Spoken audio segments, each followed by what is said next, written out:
Ya, alhamdulillah pada sore ini kita berjumpa lagi untuk pertemuan di mata kuliah pemrosesan bahasa alami. Saya akan kita lihat dulu RPS-nya. Kalian bisa juga lihat secara langsung di file RPS ya. Saya akan share juga untuk monitornya.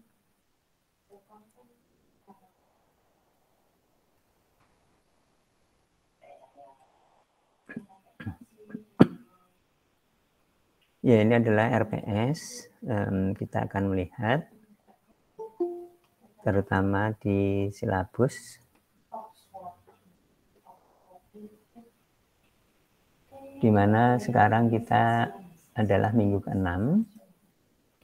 Di minggu ke-6 ini kita akan membahas tentang pelabelan sequence. Ya, pelabelan sequence, salah satunya di sini yang penting dan populer adalah apa yang disebut dengan post tagging.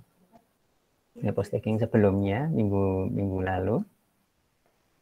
Ini ada sebelumnya adalah mulai dari minggu ke-3 ya. Kita adalah ini dasar-dasar untuk learning ya, untuk learning. Kemudian learning yang paling dasar, kemudian learning dengan RNN dan transformer, kemudian untuk minggu yang lalu adalah neural based language model ya. Jadi language model yang sudah kita bahas di minggu kedua, yaitu yang probabilistik atau n-gram di sini, di minggu kedua di sini ya. Di minggu kedua di sini kita udah bahas n-gram, kemudian neural base di minggu kelima ini. Saya berharap kalian sudah dan akan termasuk untuk materi yang hari ini mengajukan pertanyaan ya. Pertanyaan ini saya sudah buat yang Google Form tersebut di sini ya. Sebentar, di mana Google Formnya?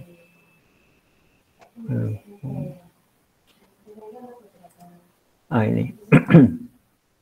Ya, ini ya pertanyaan, termasuk bisa untuk pertanyaan yang sekarang. Jadi kalau kalian akan menanyakan untuk materi yang kita bahas pada pertemuan sore ini, silahkan bisa disampaikan di sini, ya, disampaikan di Google Form ini, di mana di sini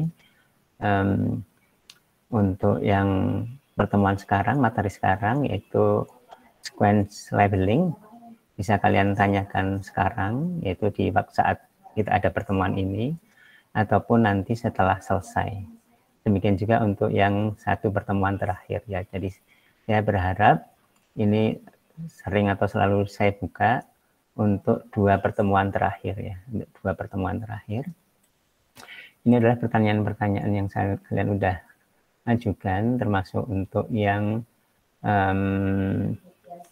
yang 2 terakhir yang kemarin ya. Yang ke-6 belum, minggu ke-6, yaitu yang sequence labeling. Silahkan kalian mengajukan pertanyaan saat pertemuan ini boleh, atau nanti setelah selesai perkuliahan. Ya,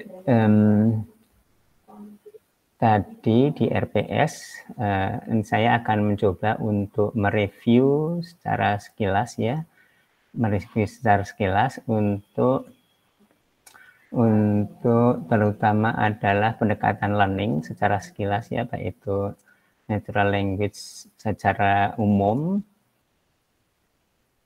neural network maksudnya, neural network secara umum, ataupun RNN, kemudian neural based language model, dan kemudian kita akan diskusikan terutama dasar-dasar yang sequence labeling ini, khususnya post tagging, dan ada juga yang disebut dengan name entity recognition. Ya, atau sebelumnya saya juga akan menyampaikan untuk quiz, saya sedang siapkan ya, akan saya segera sampaikan. Quiznya itu nanti 24 jam atau sehari mengerjakannya berupa IC, seperti mungkin contoh-contoh yang sudah kalian tahu di LMS, saya kira sudah bisa dilihat contoh yang semester lalu ya. Itu yang mirip-mirip seperti itu. Kemudian juga untuk tugas eksperimen kelompok 2 orang, yang kelompok 2 orang kelompoknya saya akan sampaikan juga. Yang tugas yang pertama adalah tentang language model, ya language model yang untuk yang tugas pertama atau tugas eksperimen pertama. Ya, saya akan mencoba sekarang untuk menyampaikan, mereview secara sekilas untuk ini ya, materi-materi dasar neural network, kemudian neural base, yang tentunya seperti yang sudah disampaikan dan juga terlihat di sheet resources pertemuan. Saya sangat berharap kalian untuk menyimak, mempelajari yang sudah direkomendasikan di sini, khususnya yang utama, lebih khususnya lagi adalah yang merah-merah ini, di mana yang merah-merah ini ada penjelasan terutama dari saya dan beberapa ada juga penjelasan dari yang lain ya. Seperti ini misalkan untuk dasar neural network dan deep learning ada penjelasan dari saya, kemudian ada penjelasan dari Pak Andit yang merah-merah ini, kemudian untuk untuk RNN, transformer, ini ada penjelasan dari saya, demikian juga ada penjelasan dari Pak Said Al-Farabi. Ya, ini dari saya ada 2. Kemudian untuk neural base, ini juga ada penjelasan dari saya, di samping juga ada yang penjelasan yang dari MIT yang aslinya ya, yang dari Stanford memang, dari Stanford, yang saya mengambil juga slide-nya dari Stanford. Ya, untuk sekarang untuk awalnya saya mencoba merefresh yang tadi ya, neural network, dan salah satu implementasinya adalah neural base. Tapi sebelumnya sambil saya mempersiapkan diri, silakan untuk menyampaikan pertanyaan yang tidak mungkin tidak berkaitan dengan teknis ini, juga silakan. Artinya tentang misalnya tentang tugas atau yang lain, tapi untuk yang materi silahkan disampaikan di sini ya, di sini, di pertanyaan di sini. Linknya akan saya berikan lagi. Linknya saya berikan di chat, dan juga akan saya berikan lagi di Telegram ya, grup kita di pertanyaan.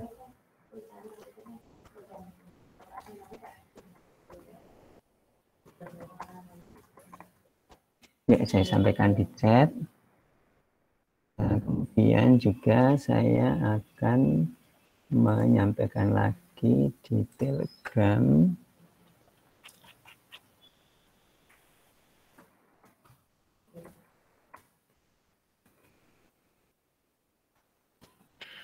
Untuk pertanyaan-pertanyaan yang sebelumnya secara sekilas atau mungkin beberapa nanti akan kita bahas juga sebelum kita membahas tentang materi minggu ini.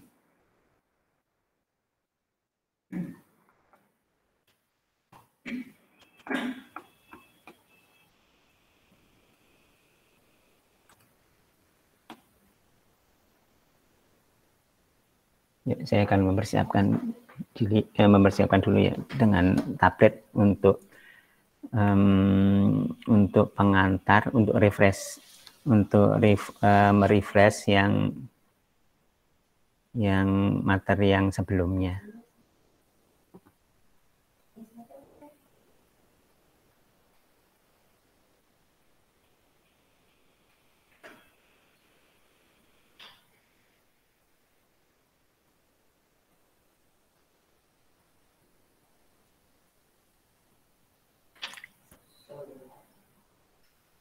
Saya akan share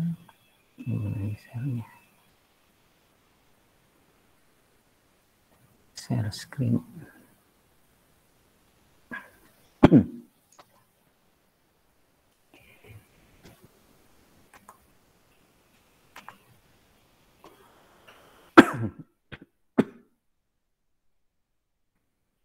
Yeah. Ya, ya saya akan mencoba menyampaikan untuk secara garis besar ya. Yaitu di sini pada prinsipnya yang di pertemuan sebelumnya yaitu tentang learning ya, learning atau pembelajaran. Learning. Jadi untuk NLP, untuk pemrosesan bahasa alami, demikian juga untuk pemrosesan yang lain ya, bukan hanya bahasa tapi seperti misalkan image, itu saat ini salah satu yang cukup bagus atau yang lebih unggul ya biasanya adalah menggunakan learning ya. Learning itu alternatif dari learning itu adalah katakanlah istilahnya adalah yang non learning itu salah satunya dapat dikatakan ini adalah rule based ya. Ya, jadi learning based dengan rule based. Ya, learning sendiri ini dipelajari di mata kuliah di kita ada mata kuliah machine learning atau pembelajaran mesin ya, machine learning pembelajaran mesin, di mana untuk pembelajaran mesin kebetulan saya juga mempunyai pengantar ya, pengantar untuk pembelajaran mesin. Saya akan lihat pengantar pembelajaran mesin, nanti akan saya sampaikan di sini ya, juga di grup Telegram ininya yang pernah pengantar untuk pembelajaran mesin untuk mengingat kembali tentang pembelajaran mesin ya, pembelajaran mesin, mata kuliah pembelajaran mesin, khususnya pengantar yang saya kira semuanya atau mungkin paling tidak hampir semuanya di antara kalian sudah mengambilnya. Saya akan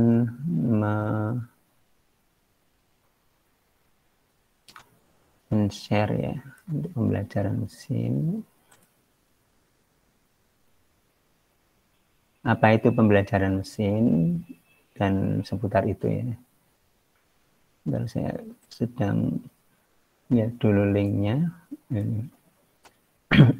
Ada dua versi yang mirip. Ada dua versi yang mirip yang pernah saya buat. Waktu itu saya ngajar dua kelas. Ini adalah dua yang mirip ya. Ini saya sampaikan linknya di Telegram.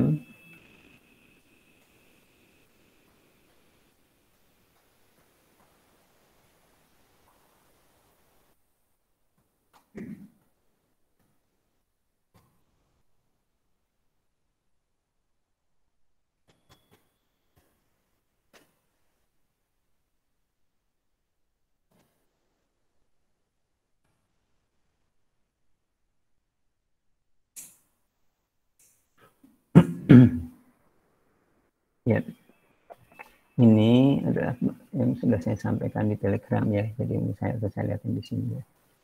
Saya lihatin di saya share. Kemudian satunya lagi.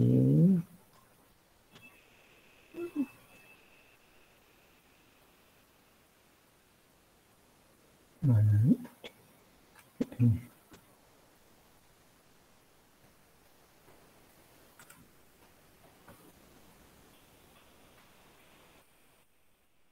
Ya, sudah saya sampaikan ya untuk video lebih detailnya, tapi masih tentang pengantar tentang learning. Ya, saya kira learning itu apa, atau machine learning itu apa, itu silakan untuk dipelajari. Ini adalah yang saya sampaikan itu adalah dasar yang sangat dasarnya. Ya.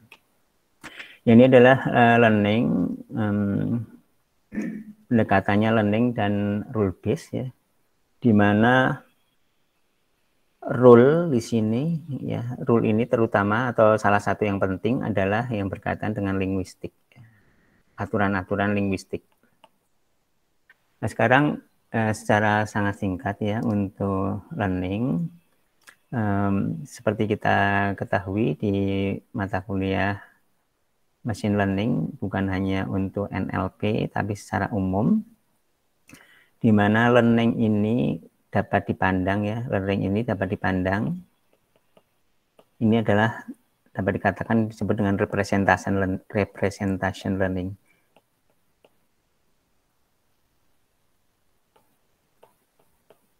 Representasi ya. Representasi ini sangat dekat apa yang disebut dengan ciri, fitur atau ciri. Ya, fitur atau ciri. Ya, kalau di bahasa ya bahasa itu misalnya di sini adalah contohnya kalimat, misalnya email ya, misalkan email, sebuah email itu terdiri dari kalimat-kalimat ya, kalimat-kalimat, di mana kalimat-kalimat itu terdiri dari kata-kata ya, terdiri dari kata dan bagaimana merepresentasikan atau fitur-fitur dari kalimat. Ya, fitur-fitur dari kalimat itu adalah kata-kata, tapi di samping kata-kata itu adalah juga yang berkaitan dengan kebahasaan atau linguistik yang sebagian juga kita pelajari, yaitu apa yang disebut dengan fitur untuk morfologis. Ya, morfologis ini yang sekarang di sore ini kita akan juga bahas, yaitu part of speech, jenis kata. Ya, jadi seperti misalkan kalau ada sebuah kalimat, misalkan di email spam filtering ini ya, di email spam filtering ini ada sebuah kalimat seperti misalkan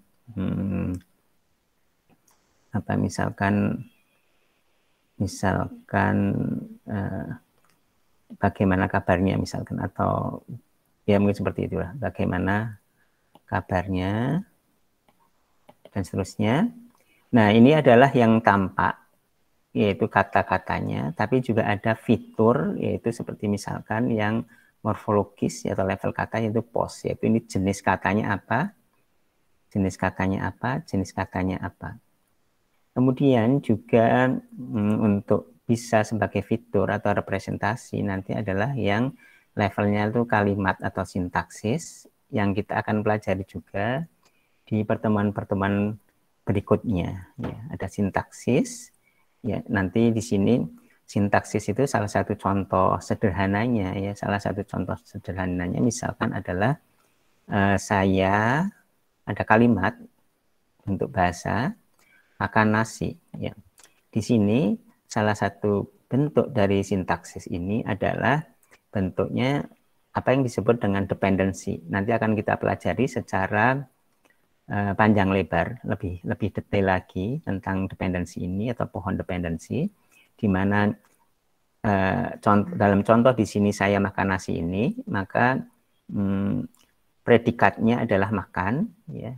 Kemudian saya itu adalah subjek, kemudian nasi itu adalah objek. Ya, seperti itu. Ini adalah yang levelnya sintaksis ya. Jadi levelnya sintaksis. Sebagai fitur, artinya di samping kata-kata saya dan makan dan nasi, kita mempunyai informasi yang berupa fitur atau untuk dapat juga dikatakan representasi bahwa kata saya makan nasi, predikatnya adalah makan, dan subjeknya itu adalah saya, dan objeknya adalah nasi. Ini contoh yang sangat sederhana. Kemudian ada contoh-contoh kasus-kasus yang lebih real untuk sintaksis yang dependensi, nanti akan kita lihat di di pertemuan berikutnya. Ya, balik lagi ke sini yang di paling atas, bahwa pendekatan untuk NLP itu bisa learning based dan juga rule based. Ini secara garis besar seperti itu, di mana rule-nya ini salah satu yang penting adalah linguistik. Linguistik tadi itu adalah morfologi, sintaksis, dan lain-lain. Nah, kemudian apa bedanya antara learning based dan rule based? Ya, ini secara umum, bukan hanya untuk bahasa, tapi juga termasuk bahasa ya. Kalau learning based itu salah satu sifatnya, ini secara umum, bukan hanya di bahasa, itu adalah biasanya adalah end to end. End to end ini artinya adalah di sini input aslinya, ya, secara eksplisit saya tulis aslinya. Kemudian ini output akhir. Jadi input asli atau input di paling awal dengan output yang paling akhir, ini di sini diproses, ya, diproses di sini proses. Di mana proses yang di dalam sini ini proses yang otomatis, tidak perlu ada antaranya lagi di sini. Seperti misalnya praprosesnya, katakanlah praproses yang ini ya, yang praproses yang signifikan ya. Tapi kalau praproses yang kecil-kecil bisa saja masih ada ya. Praproses yang kecil-kecil seperti misalkan dibuat lowercase, dibuat misalkan menghilangkan simbol dan lain-lain. Tapi praproses yang di sini terutama adalah maksudnya tidak perlu adalah kalau tidak perlu di sini misalkan dibuat dulu misalkan kalau di sini input misalkan ya. Kalau yang tidak ini adalah yang end to end. Kalau yang tidak end to end yang tidak end to end adalah setelah input itu di praproses. Ini salah satu yang penting di praproses ini adalah membuat himpunan fitur, himpunan ciri, ya, membuat himpunan ciri. Himpunan ciri di sini misalkan himpunan ciri kalau di bahasa misalkan tadi ada misalkan post tag, postnya, kemudian untuk yang berkaitan dengan morfologi, berkaitan dengan subjek objek tadi, kemudian berkaitan dengan labeling-labeling yang lain, kemudian baru diproses di sini. Ya, artinya perlu praproses yang cukup signifikan di sini. Praproses yang cukup signifikan. Signifikan itu artinya bahwa untuk membuat post tag, membuat subjek objek dan lain-lain di sini bukan sesuatu yang sederhana dan akurasinya kalau dilakukan secara otomatis itu dapat dikatakan hampir selalu tidak bisa 100% dan kadang-kadang bisa rendah gitu ya. Tapi kalau praproses yang ringan, yang tidak signifikan atau yang kecil, seperti misalkan lowercase, menghilangkan simbol-simbol yang tidak perlu, itu kan sesuatu yang sederhana.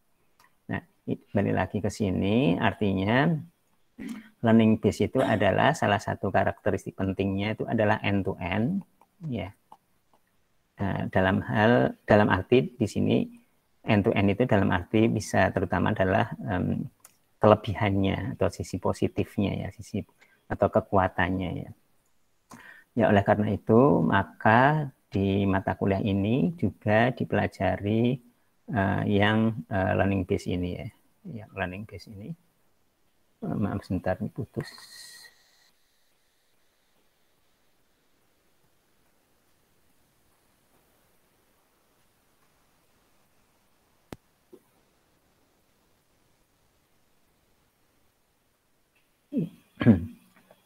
Ya,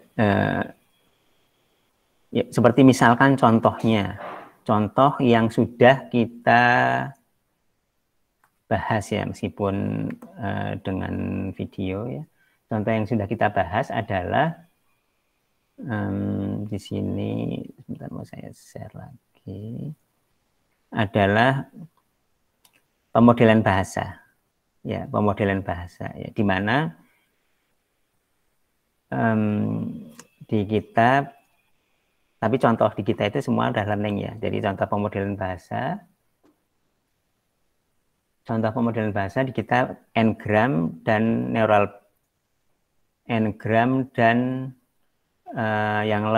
yang neural base ya. Jadi untuk pemodelan bahasa ya kebetulan di kita n-gram yang minggu kedua dan neural base ya yang di minggu kelima neural base. language model. Ini dua-duanya learning ya, kebetulan dua-duanya learning. Tapi kalau untuk yang rule base itu kebetulan kita tidak pelajari karena rule base ini udah nanti kita pelajari bukan di language model ya, tapi di task yang lain ya, task yang lain. Ya mungkin saya kira seperti itu pengantarnya. Kemudian untuk yang berkaitan dengan mengapa perlu recurrent neural network, kemudian mengapa perlu transformer secara umum, ya saya kira sudah disampaikan juga di video tersebut, tapi nanti kita lihat di pertanyaan-pertanyaan saya kira mungkin ada. Ya, mungkin secara sekilas saya sampaikan mengapa perlu recurrent neural network, karena di sini terutama adalah karena kita bahasa itu adalah sekuensial ininya, datanya ya, seperti teks itu sekuensial, artinya dari misalkan bahasa Indonesia dari kiri ke kanan, seperti misalkan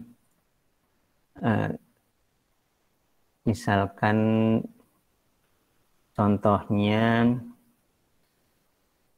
aku memukul kamu misalkan ya, sekuensial itu artinya aku memukul kamu, itu berbeda dengan kalau dibalik kamu memukul aku, itu berbeda maknanya ya. Jadi karena ini sekuensial, recurrent ini adalah mengakomodir sekuensial. Kemudian mengapa transformer? Yang transformer itu pada intinya adalah attention ya, attention itu pada intinya adalah alignment ya, nanti tolong ini lagi ya, dilihat lagi alignment. Mengapa seperti itu? Karena di sini ada beberapa hal. Mungkin pertama adalah karena ini ya, mungkin urutannya nggak bagus, tapi nggak apa-apa ya. Karena ini mengakomodir paralel ya, paralel. Komputasi paralel, sedangkan di sini tidak mengakomodir paralel. Yang RNN tidak bisa mengakomodir paralel. Pemrosesan paralel. Mengapa pemrosesan paralel itu penting? Karena kalau neural network ya secara umum atau lebih khususnya deep learning, yaitu neural network yang deep, itu membutuhkan proses yang besar, komputasi yang besar, sehingga perlu paralel. Kemudian juga mengapa attention, yang di mana attention itu adalah alignment, itu transformer itu intinya adalah attention, yang attention itu adalah alignment, itu karena apa yang disebut dengan ini apa, ada bottleneck ya, bottleneck informasi ya, di situ ada lebih detailnya bottleneck informasi, atau apa yang disebut dengan ini apa, kalau di n-gram katakanlah ya, kalau di n-gram butuh gram yang lebih besar ya, atau butuh gram yang sangat besar ya, butuh gram yang sangat besar, artinya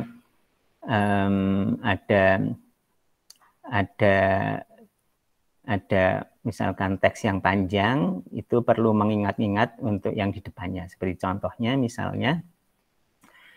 misalkan ada di situ, misalkan yang misalkan ada kalimat, saya lahir dan besar di Bandung ya. Yang waktu itu pernah disampaikan juga ya. Sekarang saya sedang studi di misalkan katakanlah di Jepang misalkan ya. Bahasa ibu saya adalah titik-titik ini artinya dia perlu jauh di sini, yaitu di Bandung, artinya bahasa ibu saya mungkin bahasa Indonesia atau bahasa Sunda gitu ya. Seperti itu secara garis besar. Silahkan kalau ada pertanyaan disampaikan di Google Form. Kemudian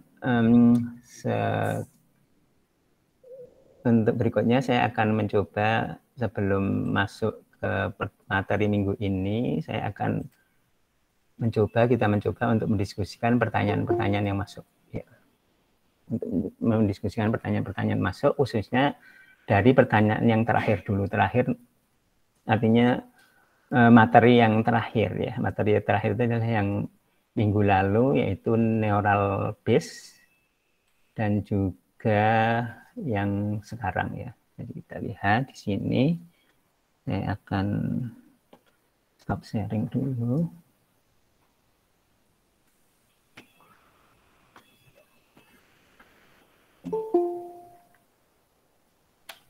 Silakan kalau ada pertanyaan untuk yang sekarang juga.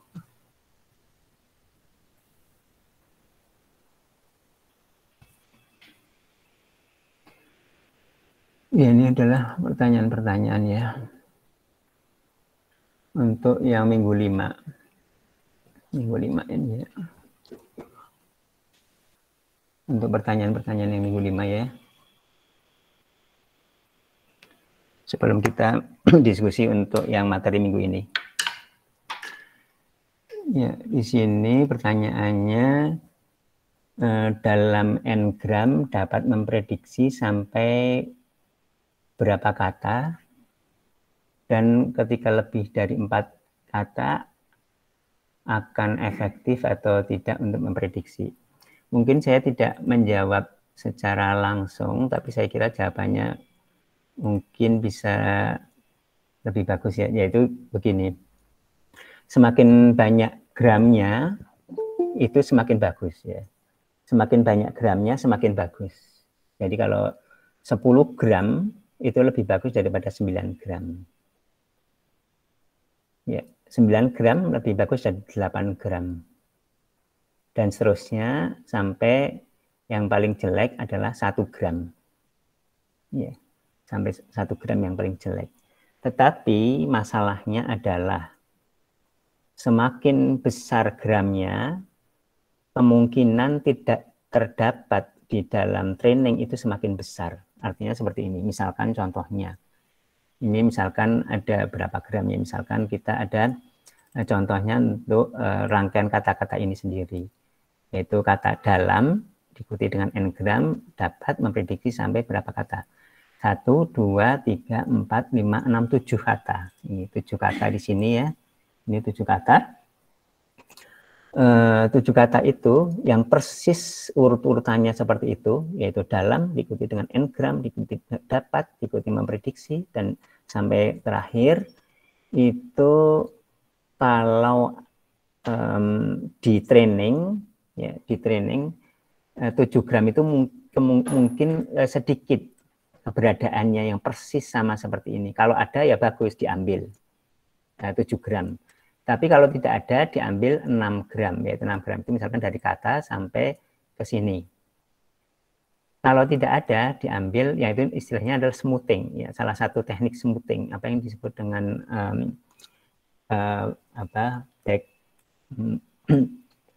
ini adalah gramnya dikurangin lagi, ya. Ya. Jadi semakin besar gramnya itu semakin bagus, tapi potensi keberadaan di training itu tidak ada sehingga tidak bisa diproses. Ya. Kalau tidak bisa diproses, 7 gram diprosesnya adalah 6 gram. Kalau 6 gram nggak ada, diprosesnya adalah 5 gram. Kalau 5 gram tidak ada, 4 gram dan seterusnya sampai 2 gram nggak ada, ya 1 gram. Gitu. Ya, saya kira jawabannya seperti itu, mungkin nggak jawab secara langsung, tapi saya kira menurut saya jawabannya lebih bagus ya, seperti itu. Gimana Anang? Menurut Anang gimana?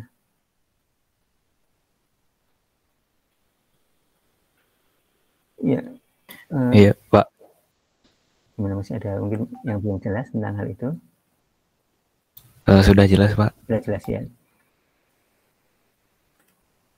Kemudian untuk berikutnya masih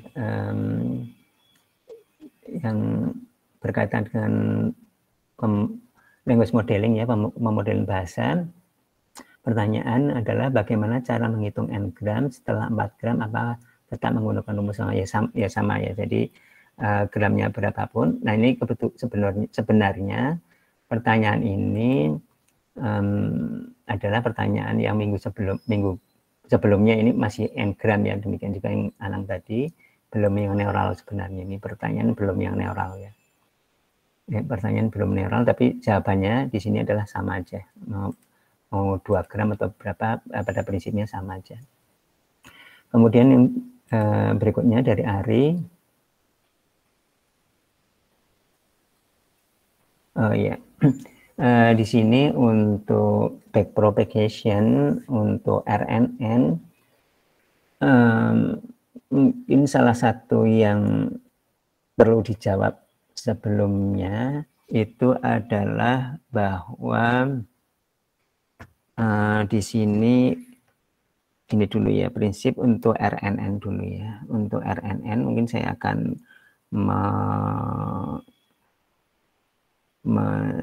mencoret-coret lagi sebentar ya, mencoret-coret lagi sebentar di sini.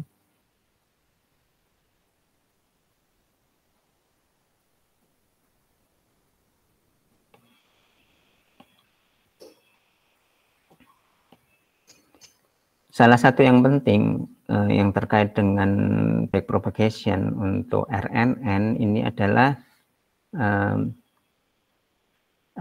sharing bobot ya, sharing bobot. Sharing bobot ya, bobotnya di share. Ya, sharing bobot. Jadi di sini kita lihat bahwa untuk RNN itu sebenarnya adalah ini adalah hidden ya, di sini adalah hidden layer yang sebenarnya terdiri dari banyak node tapi disederhanakan menjadi satu kotak aja. Kemudian di sini adalah menggunakan loop, yaitu recurrent atau loop di sini ya. Ya, di sini kita mempunyai bobot, di mana bobot itu adalah matrik, di mana bobot itu adalah di sini ada bobot, di sini ada bobot, kemudian di sini ada bobot. Bobot yang pertama, untuk bobot yang kedua, ini ada bobot yang ketiga. Ya, ini digambarkan looping seperti ini, artinya loop itu bisa fleksibel panjangnya, artinya sebuah sequential text ya. Teks itu adalah kata-kata, seperti misalkan kata-kata gini, ini panjangnya kan bisa 5, bisa 6, bisa 7, bisa 10, bisa 20, atau rangkaian beberapa kalimat bisa juga, tidak hanya satu kalimat. Ya, loop itu kan juga fleksibel mau ukurannya seberapapun.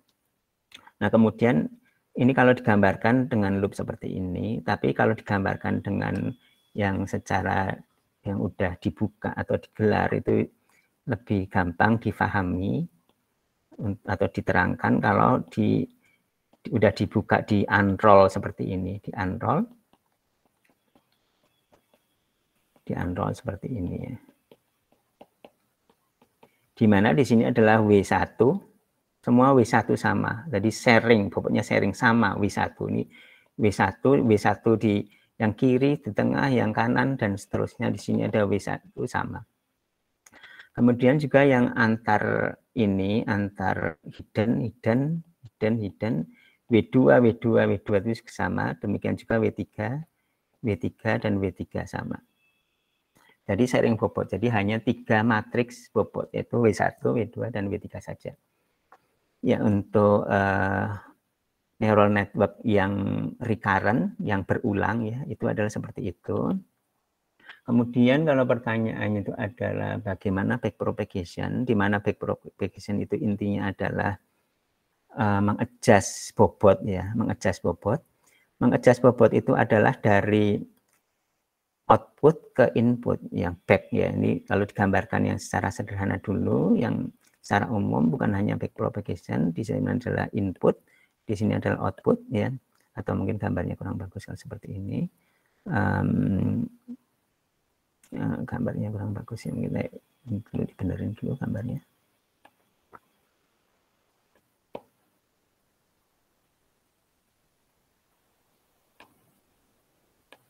Ya, mungkin gambarnya akan lebih bagus kalau seperti ini aja.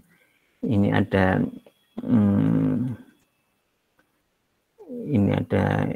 input di sini, output di sini. Ya, kemudian koneksi itu digambarkan seperti ini, yang many to many atau all to all, ini adalah inputnya di sini, kemudian ini hidden satu, hidden kedua, misalkan ini adalah many to many seperti ini, kemudian ini juga ini adalah outputnya di sini ya, ini juga many to many di sini. Ya, ini artinya ada bobot, di sini ada bobot W, di mana mungkin berarti artinya ada W1, W2, W3. Ya, ini adalah forward ya. Forward itu artinya dari input ke output, yang artinya memprediksi. Prediksi ya, memprediksi, diprediksi outputnya. Dari forward itu kan dari input ke output. Artinya memprediksi outputnya. Kalau backward itu kan dari output di back ke input. Ya, artinya setelah diprediksi dilihat errornya atau loss-nya atau errornya, kemudian bobotnya itu di-adjust supaya hasilnya lebih bagus, dalam arti sebagai model yang sesuai dengan trainingnya, atau mungkin lebih spesifiknya lagi supaya loss-nya serendah mungkin ya, loss-nya serendah mungkin atau errornya serendah mungkin, bahasanya seperti itu. Nah, kemudian balik pertanyaan di sini, ini bagaimana sama seperti ini, forward itu dari input ke output, backward itu dari output ke input. Kalau pertanyaannya adalah backward, artinya kita menjalar dari output ke input, di mana outputnya itu adalah ini, bisa kalau lengkapnya adalah ini output 1, output 2, output 3. Gimana akan kita lihat nanti di pertemuan ini, yaitu untuk POS, part of speech salah satunya, atau lebih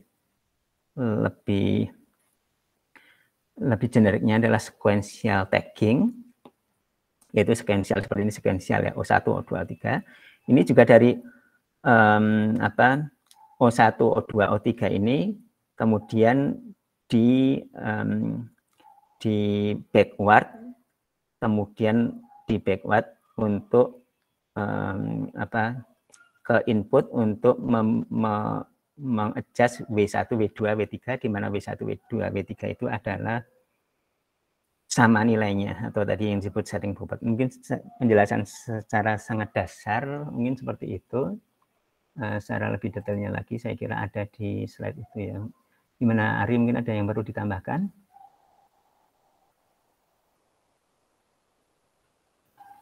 Gimana Ari? Arya? Oke.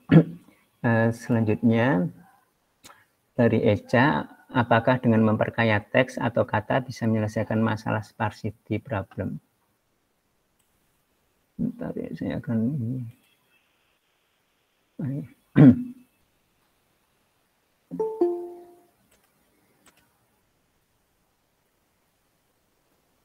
saya wrap dulu semuanya, takut udah yang kelewat.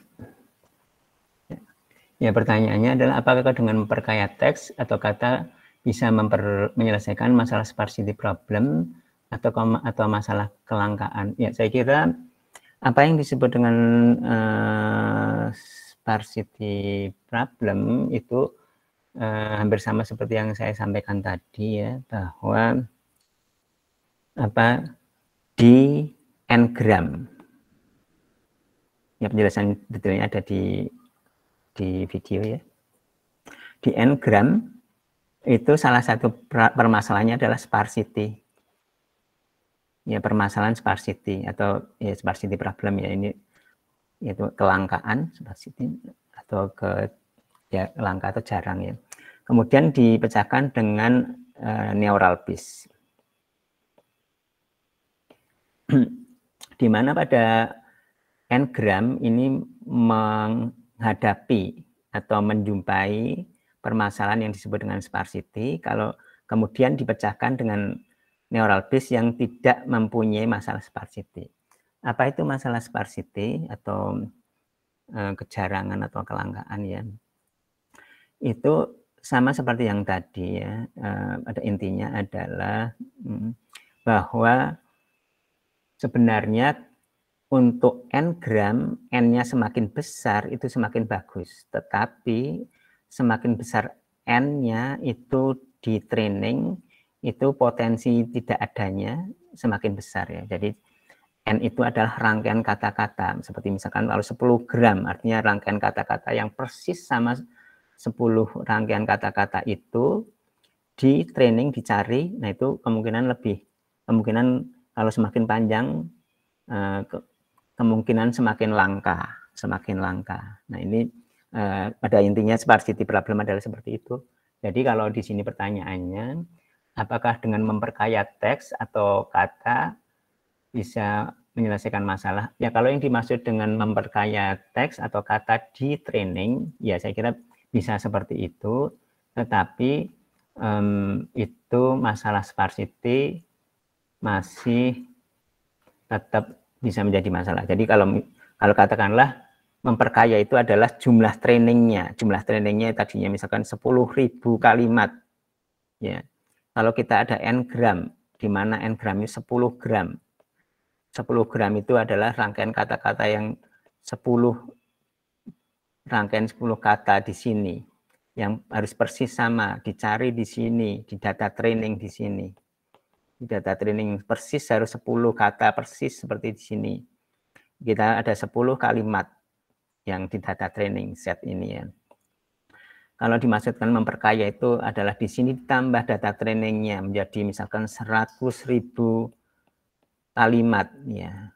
Ya, saya kira bisa memperbaiki, mengurangi permasalahan sparsity, tetapi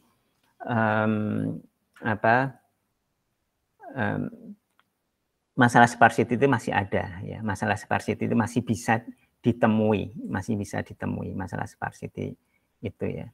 Sehingga ya jawabannya iya, tapi masalah sparsity masih bisa ya. Ya mungkin seperti itu. Kemudian pertanyaannya, apakah timbul permasalahan lain dimensi yang tinggi? Ya saya kira itu ya salah satu di masalah di pemrosesan bahasa itu adalah dimensi yang tinggi ya.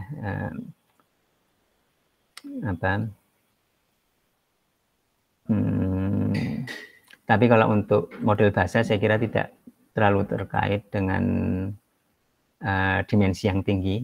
Ya, kalau dimensi yang tinggi itu terutama kalau misalkan untuk klasifikasi dan lain-lain yang membutuhkan fitur ya. Seperti itu. Mungkin klasifikasi nanti akan kita bahas setelah UTS. Kemudian masih berlanjut dalam sparsity problem dikatakan bahwa tipikal n-gram tidak memiliki nilai lebih dari 5 gram. 5 itu 5 gram maksudnya. Oh, maaf, ini bentar, ini belum saya sharingnya belum muncul.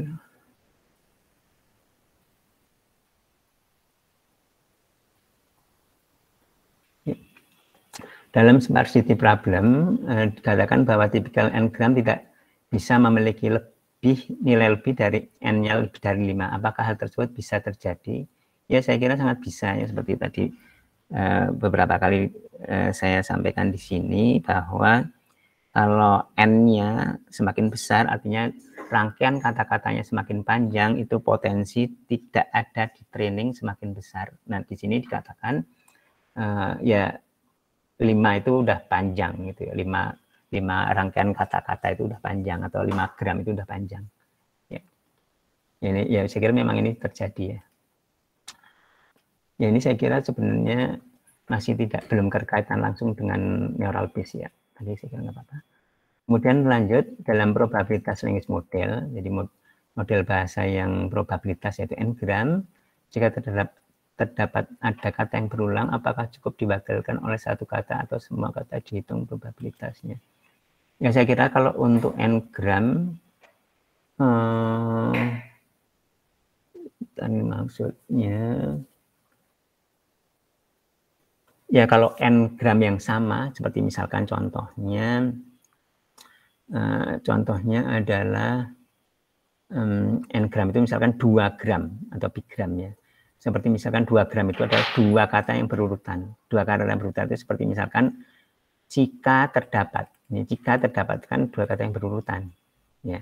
Nah kemudian kalau jika terdapat, yaitu probabilitas terdapat yang sebelumnya jika, yaitu untuk di kalimat manapun, kalau misalkan kita mempunyai rangkaian kata jika, kemudian dan diikuti terdapat, ada di beberapa tempat, yaitu artinya dihasilkan 1 n-gram, 1 bigram, yaitu probabilitas terdapat given sebelumnya jika. Ya, saya kira jawabannya adalah 1 gram atau sebuah n-gram, ya, sebuah n-gram seperti misalkan n-gram itu 2 gram, yaitu dalam kasus probabilitas ya, atau gram 2 gram, yaitu probabilitas kata terdapat yang sebelumnya jika, yaitu ya 1 kali saja di dalam model n-gram itu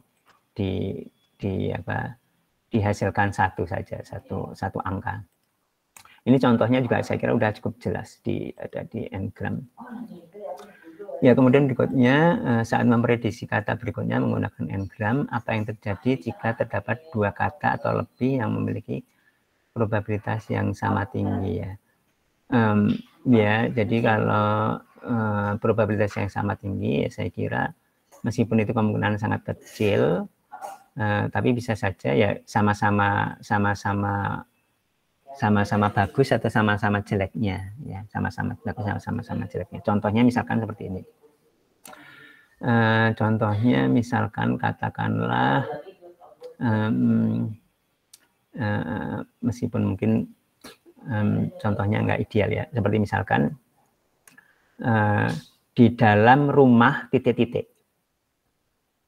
Kata berikutnya, pilih di dalam rumah, pilih salah satu. Di dalam rumah saya atau di dalam rumah sakit. Gimana menurut Titan? Di dalam rumah titik-titik. Di dalam rumah saya, pilih salah satu misalkan. Atau di dalam rumah sakit. Gimana Titan, ada enggak? Ya Pak. Ya, jadi kalau di sini pertanyaannya kan kalau prediksi berikutnya probabilitasnya sama kan ya? Betul Pak. Artinya dua-duanya sama-sama kuatnya atau sama-sama lemahnya kan? Contohnya mungkin meskipun contohnya nggak ideal ya, di dalam rumah titik-titik pilih rumah sakit atau rumah saya. Oh, nah ya, dua-duanya bisa sih Pak. Mungkin ya dua-duanya bisa ya seperti itu. Jadi seperti itu ya, kalau artinya dua-duanya bisa, tergantung sistem kita mungkin nanti ada pertimbangan lain di luar probabilitas itu. Jadi kalau sama ya seperti seri aja, bisa dua-duanya bagus lah gitu. Itu saya kira seperti itu. Gimana menurut Titan? Mungkin ada pendapat, komentar? Ya, cukup Pak. Cukup ya saya kira. Ya. Kemudian berikut, ya sama-sama nih Pak. Ya berikutnya, bagaimana jika terdapat karakter selain huruf pada kata yang akan diprediksi menggunakan n-gram, akan tetap diprediksi? Oh ya, ya betul ya.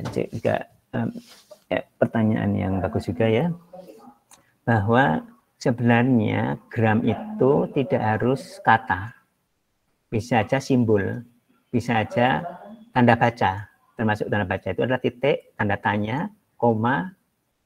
Ya, seperti ini misalkan contohnya, mungkin contoh yang agak gampang ya, misalkan ya, apakah dapat tetap diprediksi? Ya, seperti ini misalkan ada, apakah tetap bisa diprediksi? Next-nya apa? Next-nya tidak harus kata, tapi bisa tanda baca. Tanda baca, misalkan tanda tanya seperti ini, tanda tanya. Jadi gram itu tidak harus rangkaian kata-kata, juga kata dan simbol juga bisa termasuk tanda baca ya. Jadi bukan hanya huruf, bukan hanya kata, tapi bisa simbol, bisa karakter. Apalagi ya saya kira seperti itu ya. Apalagi kalau misalkan yang diprediksi itu bukan bahasa manusia, tapi bahasa pemrograman lah, atau mungkin matematik bisa juga kan. Ada artikel matematik itu ada bisa formula, ada simbol-simbol matematik seperti itu. Gimana Wira? Menurut Wira gimana? Ya sudah jelas Pak. Terima kasih Pak. Ya sama-sama. Kemudian berikutnya, bagaimana cara menentukan n-gram jika ada kata yang bermakna lebih dari satu? Ya, Ya kalau sejauh yang saya tahu di sini kita nggak tahu. Ya bagus ya, ini bagus juga, sesuatu yang perlu sebenarnya perlu dipecahkan. Tapi di sini dengan asumsi bahwa sebuah kata itu mempunyai satu makna saja. Jadi kalau maknanya lebih dari satu, itu tidak bisa dibedakan. Kecuali kalau kita mempunyai informasi lain, yaitu setiap kata itu mempunyai sense-nya apa, ada diinformasikan di situ. Tapi kalau tidak diinformasikan, ya kita nggak tahu. Ya, ini jadi dapat dikatakan sebagai salah satu kelemahannya. Untuk yang n-gram secara umum, secara dasar adalah seperti itu. Gimana kalau menurut itu? Mungkin ada udah dieksplor atau ada komentar gitu?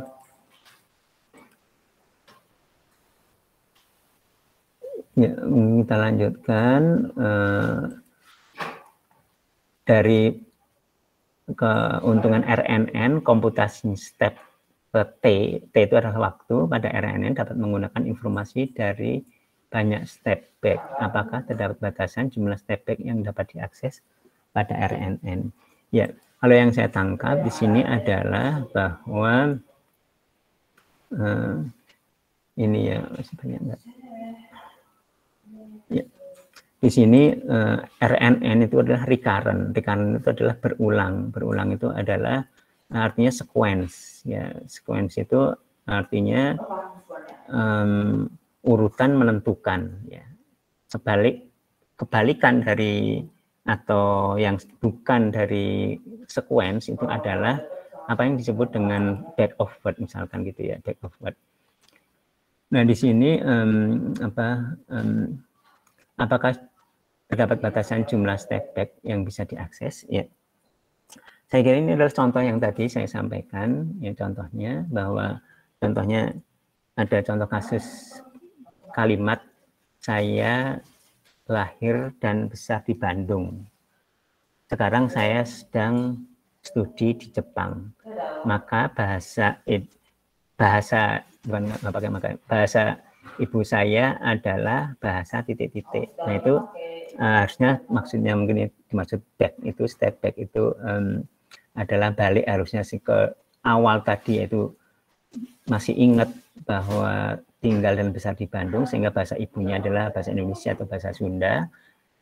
Tentang batasan jumlah berapanya ya saya kira nggak ada ya, tapi artinya semakin jauh dia ada di depan informasinya, seperti tadi bahasa dia tinggal di dan lahir dan tinggal di Bandung, ini batasan persisnya nggak ada, tapi semakin jauh semakin sulit diingat ya, semakin sulit diingat. Sama seperti manusia juga ya, bahwa kalau ada orang bicara kemudian kita mendengarkan, tentunya yang bicara yang beberapa kalimat yang sebelumnya mungkin kita juga udah agak lupa-lupa gitu ya. Ini saya kira ya, kalau batasan persisnya nggak ada. Nah, ini adalah kelemahan dari RNN yang kemudian nanti diatasi dengan apa yang disebut dengan attention. Yang attention itu sebagai dasar dari transformer, dan ada pengembangan berikutnya. Bagaimana Marcelo? Mungkin ada komentar? Oh, baik Pak, udah paham Pak. Makasih ya Pak. Ya, sama-sama. Kemudian berikutnya, adakah cara lain dalam mengevaluasi language model kecuali dengan perplexity? Ya ada ya, ada beberapa. Nah sebentar, maaf ya, ada. Ya, untuk mengevaluasi sebuah proses atau sebuah task, seperti disampaikan di situ juga ya, di video itu secara garis besar ada dua, yaitu secara di task itu sendiri, yaitu intrinsik atau dengan ekstrinsik ya. Jadi untuk language model itu bisa dievaluasi secara intrinsik, artinya langsung dievaluasi seberapa bagus language model dengan perplexity. Tapi selain perplexity ada juga beberapa yang lain, seperti misalkan dengan ini error edit distance ya, edit distance. Jadi dibandingkan dengan testing, kalau perplexity artinya dibandingkan dengan testing itu ya secara kasarnya dapat dikatakan ini lucu ya, atau nggak bagus hasilnya. Seperti misalkan Contohnya misalkan contohnya di situ ya, contoh di situ ya, di slide atau di video itu, misalkan saya makan bubur titik-titik ya. Saya makan bubur nasi, saya makan bubur ayam, saya makan bubur goreng, saya makan bubur pizza, saya makan bubur kacang. Nah, kalau jawabannya adalah saya makan bubur ayam, atau mungkin saya sedang makan bubur kacang hijau, itu dibandingkan dengan testing itu artinya adalah data yang real yang ada kan, itu kemungkinan besar ada, artinya yaitu wajar atau sesuatu yang wajar di dalam dunia nyata adalah bubur ayam, bubur kacang hijau. Tetapi kalau jawabnya adalah saya sedang makan bubur goreng, itu sangat-sangat jarang atau mungkin bahkan nggak ada. Orang jadi terheran-heran. Kalau orang bilang gitu ya, orang juga jadi nengokkan, itu sesuatu yang aneh. Artinya perplexity-nya itu nggak bagus gitu ya. Tapi bukan hanya dengan perplexity, tapi bisa dengan dibandingkan dengan data testing, itu data testing itu adanya saya sedang makan bubur ayam sama bubur bubur kacang hijau. Ini edit distance saja. Edit distance, kalau edit distance misalkan bubur ayam atau bubur kacang hijau dengan bubur kacang merah misalnya, masih dekat-dekat misalkan gitu, edit distance-nya antara edit kacang hijau dengan kacang merah. Seperti itu. Untuk intrinsik seperti itu ya. Jadi selain perplexity ada. Intinya adalah dibandingkan dengan testing. Intinya dibanding. Cara membandingkannya bagaimana? Dengan probabilitas, yaitu perplexity adalah probabilitas, atau dengan edit distance atau yang lain-lain. Saya kira seperti itu. Ini adalah intrinsik. Ya. Gilang mungkin ada komentar? Cukup Pak. Gitu ya. Ya, kemudian berikutnya masih belum paham mengenai output distribution, hidden layer, concatenate word embedding, word not vector. Ini saya kira untuk word embedding nanti akan kita bahas. Kalau nggak salah ya, kita bahas itu udah ya. Word embedding kayaknya belum ya. Kemudian untuk output distribution mungkin maksudnya adalah softmax ya. Maksudnya softmax. Kemudian hidden layer mungkin saya akan jelaskan secara sangat sekilas juga menggunakan coret-coret ya. Saya dengan sekilas coret-coret.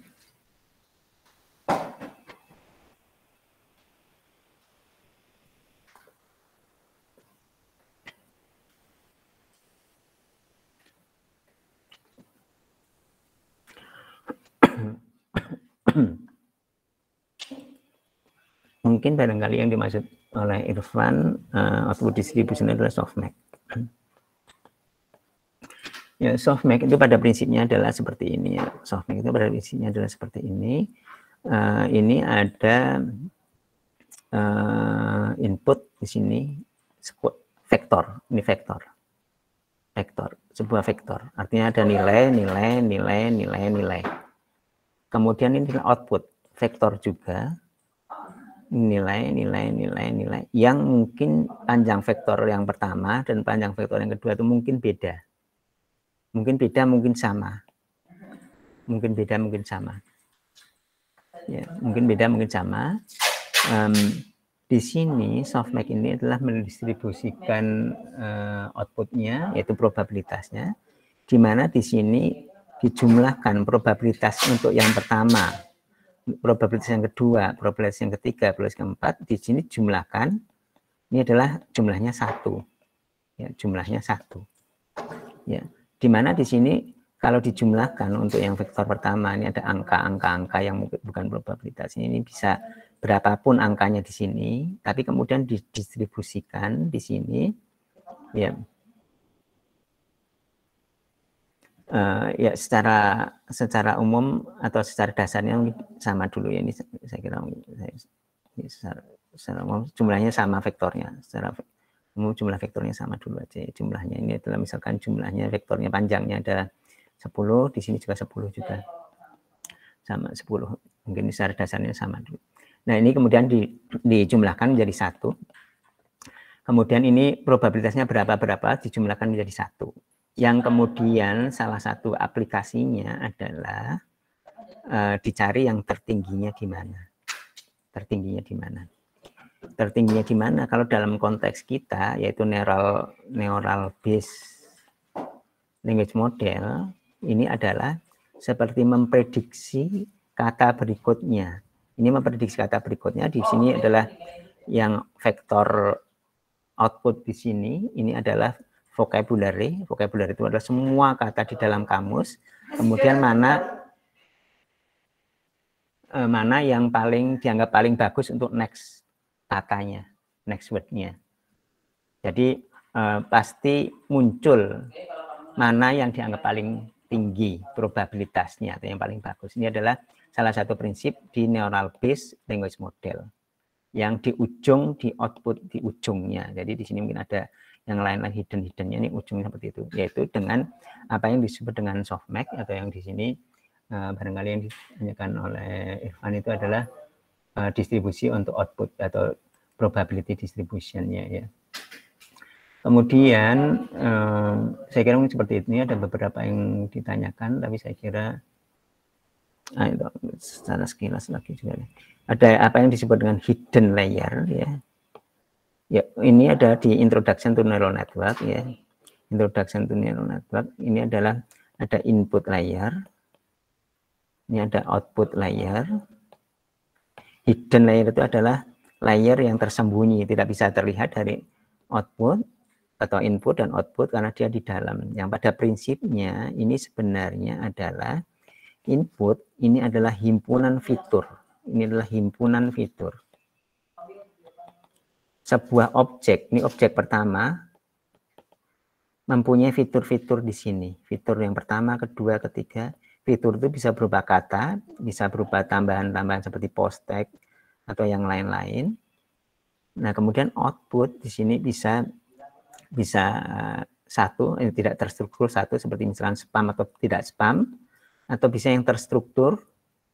Terstruktur itu misalnya sequence seperti ini, misalkan seperti ini berupa rangkaian kata juga, seperti kalau machine translation inputnya sequence, outputnya sequence. Nah kalau hidden itu pada prinsipnya yang dapat dikatakan di sini adalah fitur-fitur. Ini fitur himpunan fitur yang dibuat secara otomatis oleh neural network yang semakin ke kanan itu semakin abstraksinya semakin tinggi, higher abstraknya semakin tinggi, itu artinya ya kalau di contoh di situ, misalkan contoh yang lebih bagus itu adalah kalau image, kalau di sini ada pixel, ininya fiturnya. Kalau di sini di yang hidden itu bukan pixel tapi udah sedikit bentuk mata, kalau wajah ya bentuk. Kalau yang lebih higher abstraksinya lagi bukan hanya mata tapi mungkin berupa wajah, itu potongan wajah. Ini saya kira seperti itu. Kemudian ada vektor yang one hot, itu saya kira nanti aja dibahas ya. Saya kira itu suatu hal yang dasar, yang penting, tapi mungkin nanti saja karena ini waktunya. Kemudian kita lanjutkan pertanyaannya dengan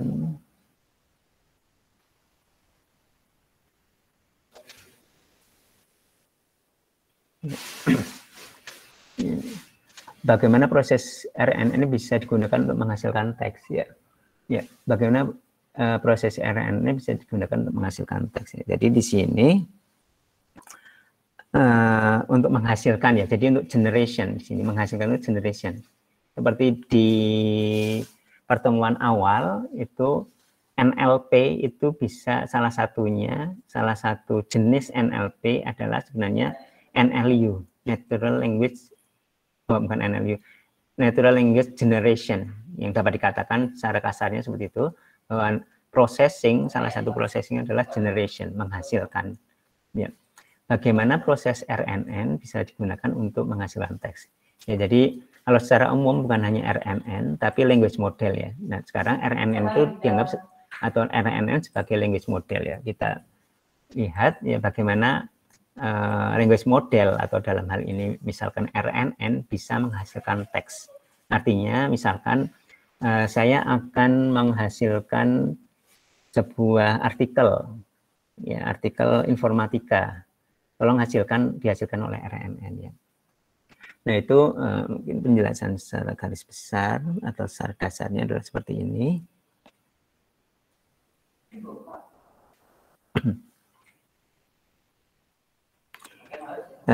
Untuk language model dulu secara umum ya, language model. Language model itu dapat dipandang ya, language model itu dapat dipandang adalah prediksi kata berikutnya. Sebuah kata berikutnya. Secara ininya apa? Dasarnya adalah seperti itu. Maaf sebentar ya.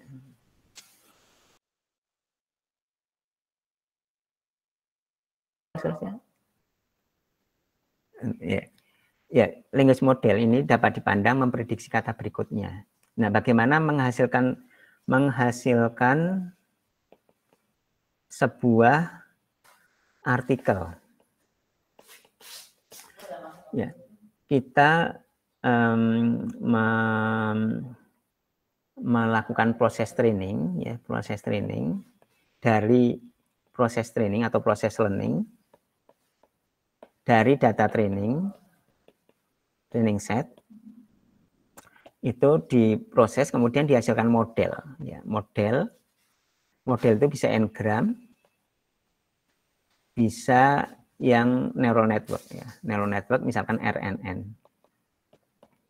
Untuk language model ya, modelnya adalah model bahasa di sini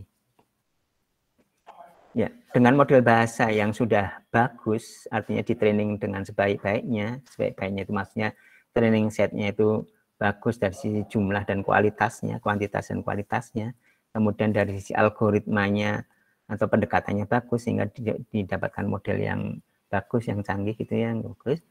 Nah itu bagaimana menghasilkan sebuah artikel ya, bagaimana menghasilkan sebuah artikel.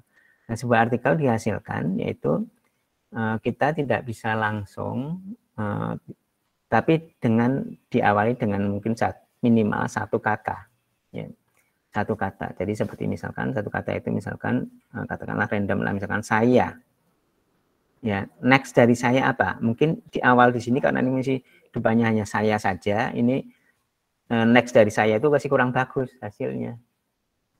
Tapi kemudian setelah saya ini dihasilkan diprediksi apa? Memprediksi itu mesti model ini memprediksi ya. Kemudian saya sedang misalkan. Nah, saya sedang ini model memprediksi apa? Saya sedang apa?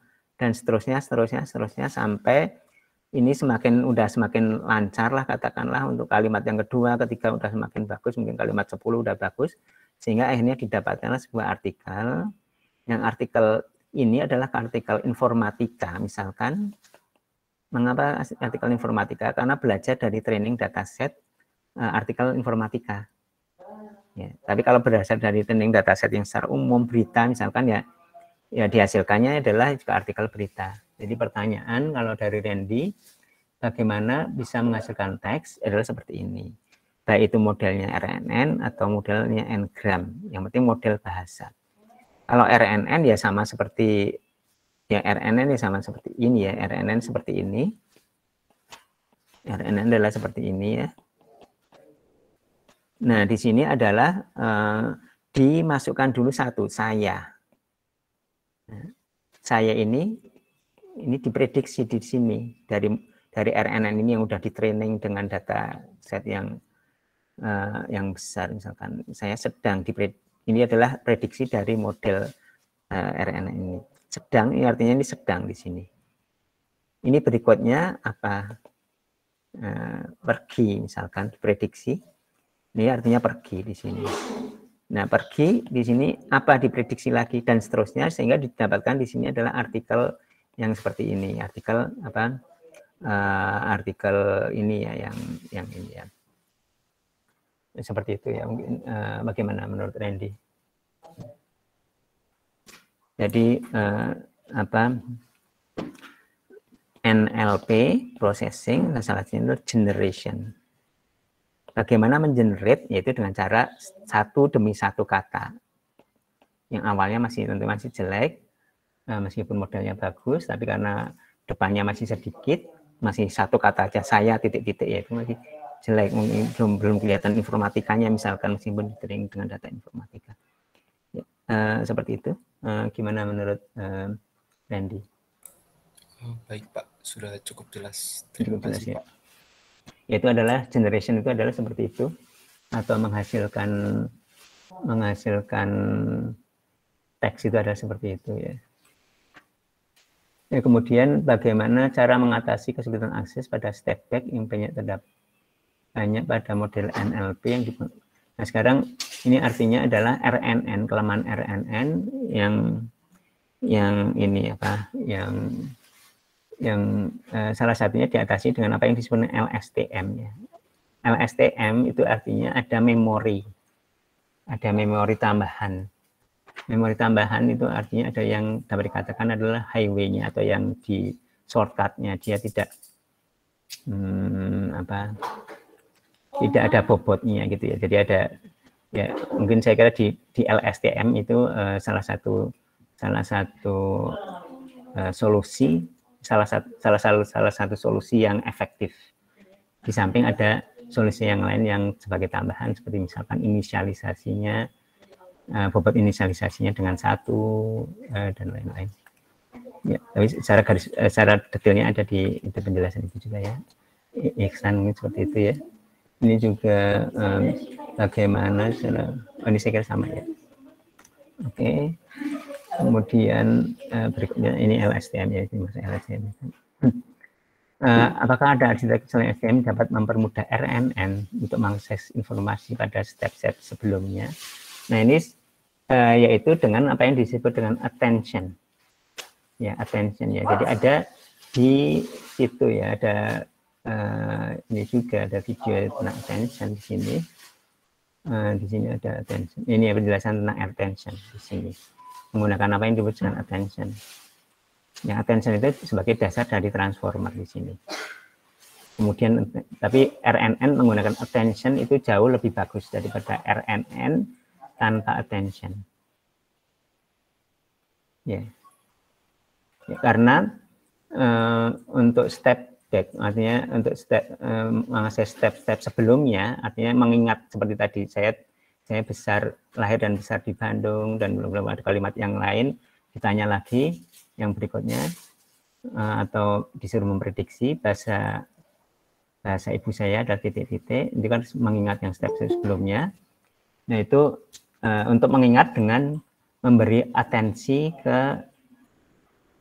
memberi informasi, ada atau jalur atau ada informasi ke yang sebelum-sebelumnya sampai dari kata yang pertama, kedua dan seterusnya. Itu yang disebut attention. Ya, gimana menurut Hafiz ini? Jadi attention ya, setelah LSTM kemudian diperbaiki dengan attention.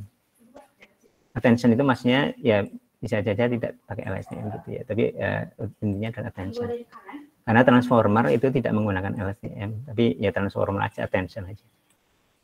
Gimana menurut Hafiz? Gimana Hafiz, ada nggak? Ya, ini berikutnya, mengapa perlu mempelajari Ngram untuk neural language model? Ya saya kira tidak perlu ya. Jadi Ngram dengan neural base itu suatu hal yang model pendekatan yang berbeda ya, tapi sama-sama language model. Tapi Ngram itu ya masing-masing ada plus minusnya, ya masing-masing ada plus minusnya.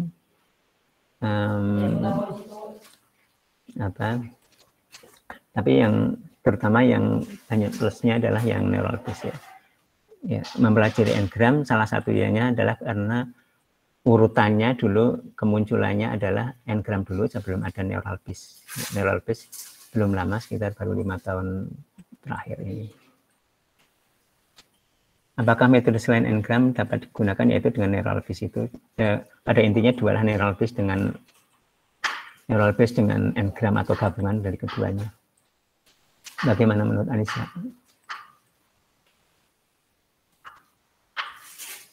Ya, Ana sudah. Kemudian, mengapa perplexity yang rendah lebih baik? Ya, karena ini aja ukuran, dapat dikatakan perplexity itu adalah ini, perplexity itu adalah, kalau kita kan ini ya, bukan aktifnya bukan bahasa Inggris ya, ini coba aja kita lihat apa yang dimaksud dengan perplexity. Perplexity, kita lihat salah satunya gambar dengan, ini adalah confusion, kebingungan ya, puzzlement, jadi, atau lihat gambar mungkin ya, kalau saya suka lihat gambar. Perplex saja, perplex. Ya, perplex itu adalah bingung, garuk-garuk kepala. Semakin bingung kan semakin nggak bagus, jadi garuk-garuk kepalanya semakin sedikit itu kan semakin bagus. Artinya seperti error lah, errornya semakin sedikit semakin ini kan, semakin bagus kan. Perplex itu dapat dikatakan error gitu ya, error. Jadi mengapa presiden rendah lebih bagus? Karena errornya perplex itu maksudnya adalah error gitu. Gimana Samsul? Baik Pak, jelas. Selanjutnya fungsi RNN. Oh tadi udah ya, generic text udah ya tadi, generic text.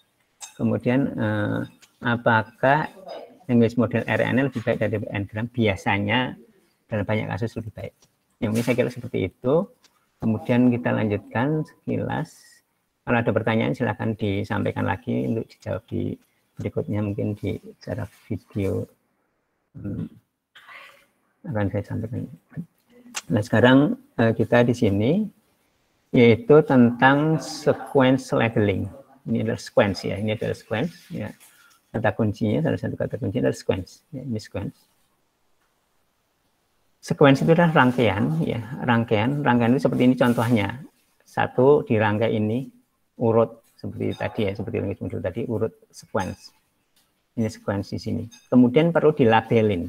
Dilabelin salah satu, ini dilabelin, kata ini dilabelin. Ya. Selain sequence, nanti akan kita pelajari adalah tree, pohon, ya, pohon. Bukan hanya ini, tapi dibuat pohonnya. Pohon itu contohnya apa? Contohnya seperti tadi, saya makan nasi. Ya, saya makan nasi, dibuat pohonnya, bahwa pohon yang sederhana itu seperti misalkan ini contoh sederhana, saya makan nasi, yaitu makan itu adalah predikat, kemudian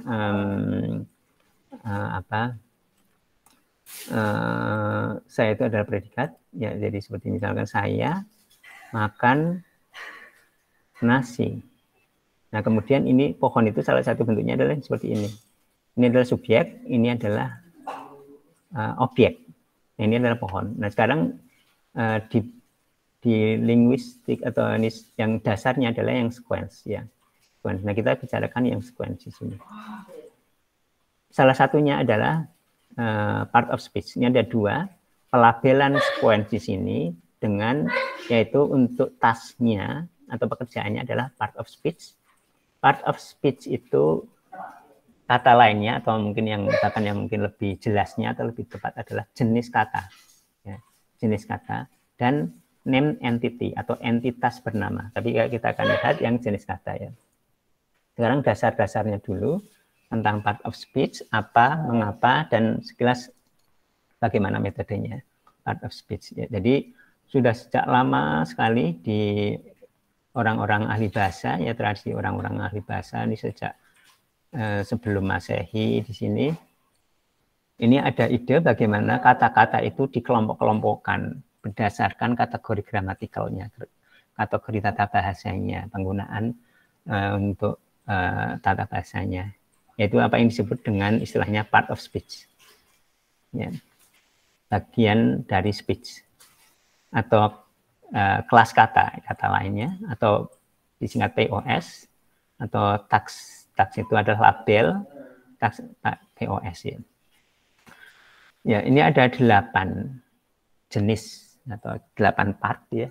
Ada 8 part yang ini yang sejak ahli bahasa yang lama ini ya, yang sebelum Masehi ini. Ini ada 8 yang sampai sekarang juga banyak dipakai ya. Jadi udah lama banget ya ini yang pengelompokan ini. Ada noun atau bahasa Indonesia nomina atau kadang kata benda, ada verb atau verba, pronoun, preposition, adverb, kata keterangan, conjunction, kata ini apa sambung, participle, artikel ya. Yang kategori-kategori ini yang 8 ini itu juga masih relevan sampai sekarang. Meskipun antara satu bahasa dengan bahasa lain itu tidak bisa sama persis ya, nanti kita lihat, tetapi secara umum ya masih bisa relevan seperti inilah, meskipun antar bahasa itu tidak bisa sama persis. Ya, secara garis besar bisa dibagi menjadi 2 ya, kelas kata itu bisa menjadi 2, yaitu yang terbuka dan yang tertutup ya. Ya, terbuka, tertutup dulu. Tertutup itu artinya membership-nya, jumlahnya, kata-katanya, himpunannya itu relatif tetap, tidak banyak berubah.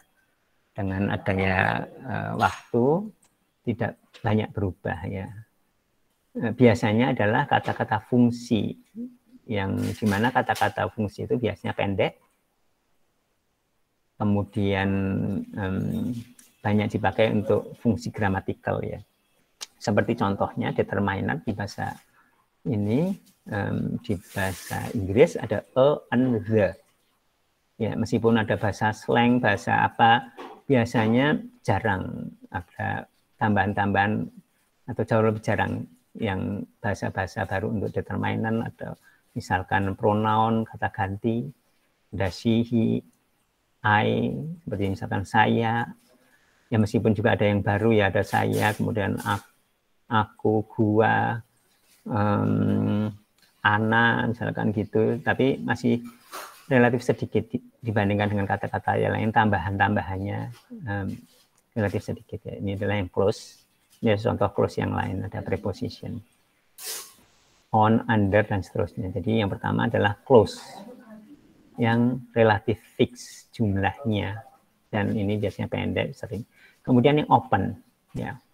Open itu biasanya adalah kontennya, jadi yang menunjukkan maknanya sebenarnya. Kalau di sini adalah fungsi-fungsi yang katakanlah membantu ya, sebuah gitu ya. Tapi ini adalah lebih kontennya, kata-kata konten. Ya, penambahannya itu bisa banyak, bisa dari serapan bahasa asing, dari yang lain-lain ya.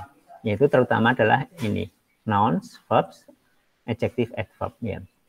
Kemudian ada interjection, ada o, misalkan gitu, hello. Ya, noun itu banyak yang baru-baru ya, seperti misalkan katakanlah kalau di bahasa Indonesia misalkan serapan, yang tadinya nggak ada printer, sekarang ada printer, ada daring, ya gitu-gitu kan, banyak yang seperti itu ya. Demikian kata verb juga. Verb itu seperti misalkan ngeprint ya gitu, misalkan yang seperti itu kan, dan banyak lagi ya, googling atau yang lain-lain kan, baru-baru nambah terus ya. Ya, kemudian di sini ya seperti kata-kata baru ini seperti iPhone, to fax, dan lain-lain ini jadi bertambah open ya, dia open. Ya, ini secara diilustrasikan seperti ini. Ini adalah kata konten, ini adalah kata fungsi. Jadi yang ini adalah open, ini adalah close. Di mana noun ini adalah open, di mana noun sendiri adalah proper. Ada kata-kata ini apa, nama-nama ya, nama orang, nama negara. Yang umum ada cat, cats, mango. Kemudian verb itu bisa yang utamanya, bisa yang auxiliary, ini bisa open, sini bisa lebih ke close. Kemudian ada adjective, adverb, intersection, tadi kemudian ada number, itu bisa artinya open dan close. Kemudian yang close ini yaitu fungsinya, ada determiner, conjunction, pronoun, preposition, particle. Secara umum seperti itu. Kemudian kita masuk ke sequence labeling. Sequence labeling yang pertama adalah pelabelan atau tagging untuk part of speech ya. Tadi part of speech, sekarang bagaimana taggingnya, yaitu tagging part of speech itu artinya mengassign atau melabelin jenis kata atau part of speech untuk setiap kata ya, untuk setiap kata di dalam sebuah kalimat atau di dalam sebuah teks atau di dalam ada konteksnya ya, ada konteksnya. Karena sebuah kata kalau dia di dalam kamus ya, di dalam kamus seperti misalkan di kamus itu apa, misalkan di maaf ya, kamus itu misalkan di bentar ya, maaf. Kamus itu misalkan salah ya, kamus itu misalkan di ini ya, di apa, di KBBI ya, misalkan apa, misalkan KBBI apa, sebuah kata misalkan tanpa konteks di dalam kamus, misalkan rumah, misalkan mungkin ya rumah. Nah, rumah itu bisa ini apa, mempunyai pengertian yang pertama, pengertian yang kedua ya. Ini contoh yang populer ya, misalkan ini tahu, ini mungkin ini ada beberapa pengertiannya cukup banyak, bahkan pengertian ini adalah pengertian yang ini adalah yang verbnya juga macam-macam, ada noun-nya juga macam-macam, tergantung dari konteksnya ya. Jadi tergantung dari konteks bisa mempunyai beberapa sense atau pengertian ya. Ya, kita lanjut ini ya, ini ya, jadi tergantung dari konteksnya di dalam kalimat, karena sebuah kata bisa lebih dari satu jenis kata. Seperti misalkan kata book itu bisa verb, bisa noun ya, bisa verb, bisa noun. Ini contohnya, saya balik lagi untuk bahasa Inggris, kita bisa menggunakan thesaurus atau menggunakan apa yang disebut dengan wordnet ya, wordnet search. Jadi misalkan kata book di sini ya, ini pengertiannya ada banyak, ada yang noun, ada yang verb, dan noun juga ada banyak pengertiannya, ada contohnya di sini. Kalau dalam konteks ini ada book di sini, ini maksudnya adalah ini, penjelasannya adalah written work dan seterusnya. Kalau konteksnya contohnya seperti ini, book ini artinya adalah ini, physical object apa seterusnya. Ya seperti itu ya. Ini jadi sebuah kata bisa mempunyai lebih dari satu bahkan banyak jenis kata. Ini, kalau dari sisi jenis katanya bisa lebih katanya. Ini contohnya adalah seperti ini. Ya di sini part of speech tagging itu, ini ada kata book di dalam konteks ini, book that flight, book ini verb atau noun. Oh ternyata di sini adalah verb. Kalau konteksnya seperti ini. Kalau konteksnya seperti ini adalah noun. Ya, jadi di sini ini adalah mapping ya dari sequence di sini adalah sequence di sini. Sequence itu adalah urutan yang tidak bisa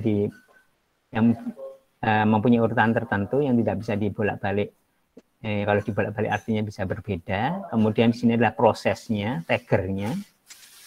Kemudian ini adalah satu-satu. Ini apa? Postnya apa? Ini postnya apa? Ini postnya apa? Ini postnya apa? Ini postnya apa? Ini postnya apa? Postnya apa? Postnya apa? Postnya apa? Seperti ini. Ya, maaf sebentar. Jadi mapping di map dari sequence ini ya x1 x2 sampai xn, x1 sampai x5 ke y1 sampai yn juga, y5 juga satu-satu. Ya. Ya, jadi salah satu upaya tadi ada di sejak dulu banget ada 8 jenis kata. Nah, di sini ada pengembangannya lagi yang disebut dengan universal dependencies ya. Di dalam sebuah proyek penelitian universal dependency ini salah satunya yang dibuat adalah membuat set himpunan post tag set, himpunan post tag ya. Yang diharapkan ini universal, artinya bisa mengakomodir bahasa-bahasa secara umum ya, bahasa-bahasa Inggris, bahasa Indonesia, bahasa yang lain, bahasa yang lain, bahasa yang lain. Ini ada yang open, ada yang close, ini ada yang lain-lain. Lain-lain itu ada tanda baca seperti ini. Ini pada prinsipnya sama mirip seperti yang tadi, tapi lebih dikembangkan lagi. Yang tadi adalah 8 tadi, ini dikembangkan lagi. Ya, ini salah satu cara mentek, ya, mentek kalimat bahasa Inggris. Ini adalah yang hitam ini adalah kalimatnya. Yang kita lihat, there were 70 children there titik. Yang kemudian ini adalah masing-masing, jadi di masing-masing dicari jenis katanya atau postnya yang tergantung dari konteks yaitu kalimat di sini. Demikian juga ini contoh yang lain adalah seperti ini. Sekarang mengapa perlu post tagging? Ya, karena bisa berguna untuk tas-tas NLP yang lain, untuk proses parsing. Parsing itu yang tadi contohnya adalah bagaimana ada subjeknya mana, objeknya mana, contohnya seperti itu. Ini post tagging itu bisa mengimprove sintaktik parsing. Seperti misalkan contohnya kalau subjek itu kan pasti noun, misalkan gitu ya. Kalau bukan noun ya berarti dia nggak bisa sebagai subjek, misalkan contohnya seperti itu. Jadi membantu proses membuat pohon parsing. Bisa juga membantu MT, machine translation. Ya. Machine translation, ya. Jadi kalau kita tahu atau kita bisa men-tagging part of speech, maka membuat atau mengurutkan misalkan adjektif dan noun, misalkan untuk dari bahasa Spanyol diterjemahkan ke bahasa Inggris, urutan-urutan yang dihasilkan di bahasa Inggris ini harusnya kan kata bahasa Inggris, misalkan kalau verb diikuti verb lagi kan katakanlah nggak ada, verb diikuti verb lagi. Jadi kalau misalkan ada book, kemudian misalkan kemudian by book misalkan gitu, katakanlah gitu ya, misalkan by book misalkan kan by itu verb, book itu nggak mungkin verb lagi, verb diikuti verb lagi seperti itu misalkan contohnya. Jadi membantu MT, machine translation, dan membantu task sentimen atau affective task ya. Jadi seperti misalkan ingin namanya sentimen atau opini. Ya, opini itu kan mood atau dia sifat. Ya, marah, senang, misalkan seperti itu. Ini kan adjektif misalkan. Ya, kita bisa membedakan adjektif dan yang lain. Kemudian text to speech, ya seperti misalkan terutama kalau bahasa Inggris ya, di mana bahasa Inggris itu banyak ya, jadi ininya penulisannya sama, tapi di pronounce-nya, pengucapannya beda, tergantung dari konteksnya, tergantung dari konteks itu ya bisa tergantung dari post-nya ya. Ya kalau mungkin lead sama let gitu ya, ini bisa beda tergantung dia mengucapkan lead atau let tergantung dia postnya apa misalkan gitu ya. Jadi untuk membantu task NLP, jadi sebagai pembantu, sebagai usernya itu adalah task, tapi bisa juga usernya itu orang di sini, baik itu untuk mempelajari bahasa ya atau untuk ya intinya adalah ini untuk keperluan orang. Usernya itu adalah orang, mempelajari, menganalisis bahasa, misalkan gitu ya. Ya seperti misalkan kita belajar untuk atau studi tentang post, part of speech. Dulu kata ini dia sebagai sebuah kata, ini jenis katanya apa, sekarang jenis katanya apa, seperti itu ya. Jadi atau perubahan makna dari sebuah kata, berubah maknanya dari misalkan googling gitu kan atau apa yang tadinya jadi bahasa, jadi yang tadinya noun menjadi verb misalkan gitu dan lain-lain ya. Jadi intinya adalah ini adalah studi bahasa ya, studi bahasa termasuk untuk mencari similarity, meaning similarity, jadi kesamaan maknanya ya, kesamaan makna.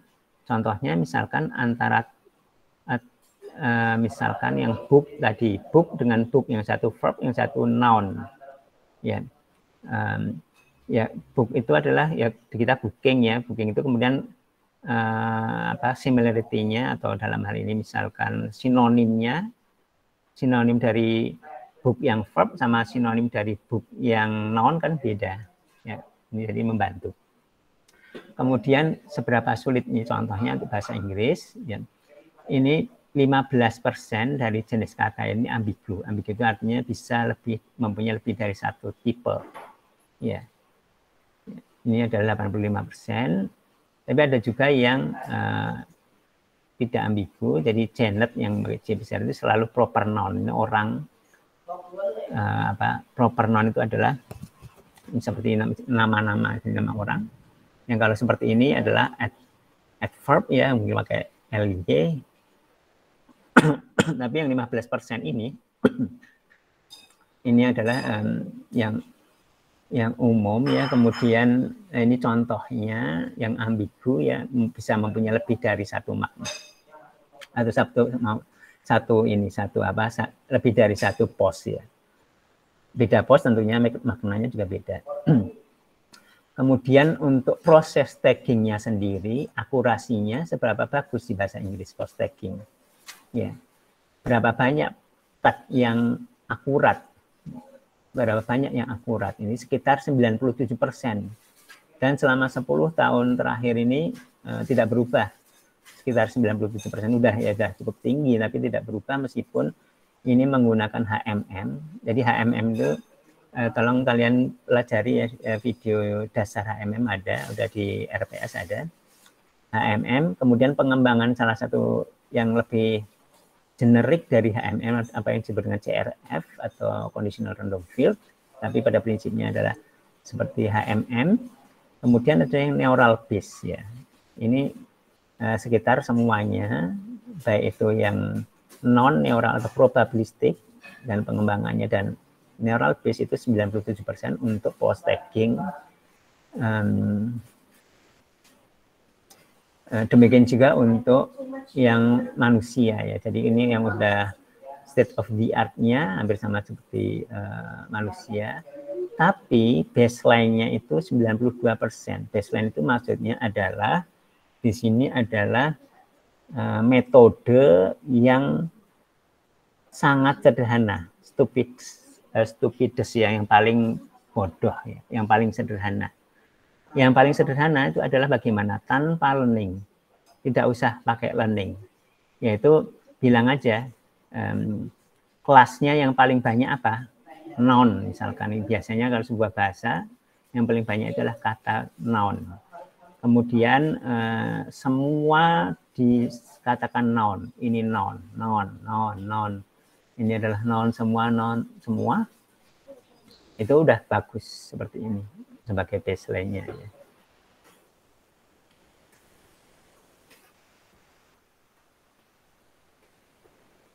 Ya, kemudian ya seperti saya kira seperti itu.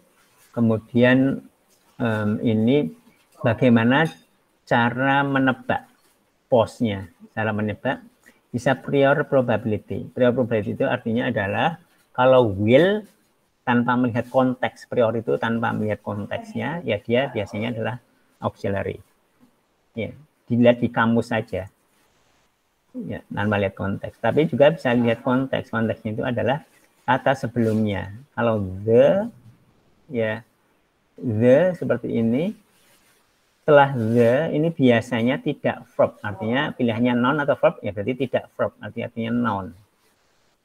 Ya. Jadi kalau di sini tanpa melihat ke konteksnya, ini lihat kalau the setelah the, kalau Bill berarti Bill ini noun atau verb.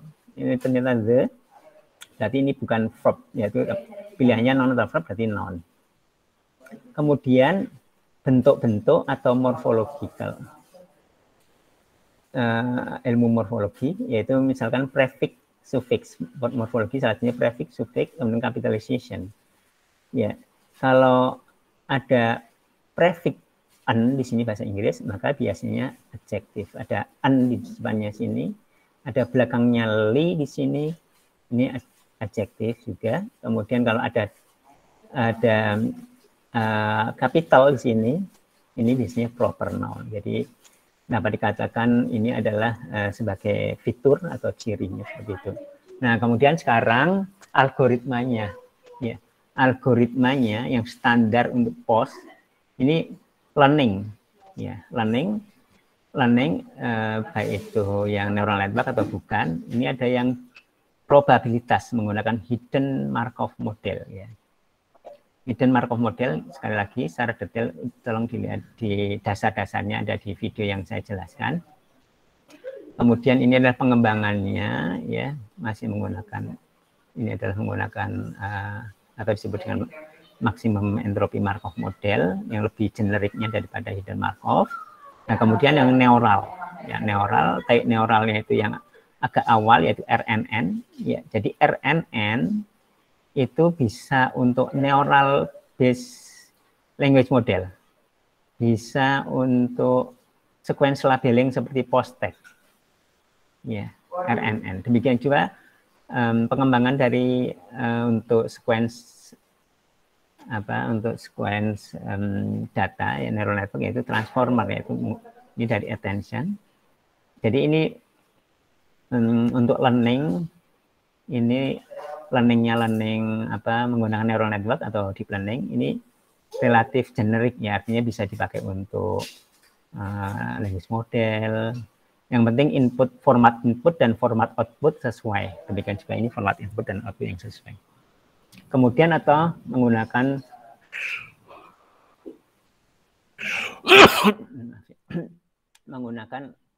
language model yang berikutnya, yaitu menggunakan apa yang disebut dengan pre-training, ya, pre-training.